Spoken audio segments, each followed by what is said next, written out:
I think it's going. All right, so the recoil's broke on the Champion generator. How are we gonna start the generator?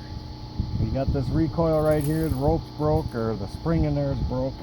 You just take the 10 millimeter, and you loosen these 3 bolts.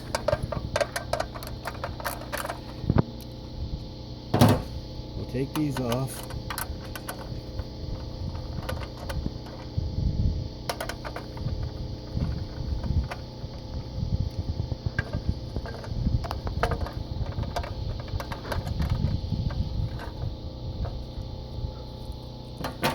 Then your recoil will come right off.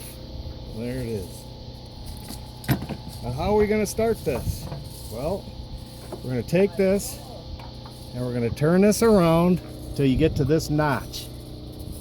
And you're going to take this rope with a knot on the end and you're going to hook it in there like that. And you're going to wrap this around like that. Make sure everything's on.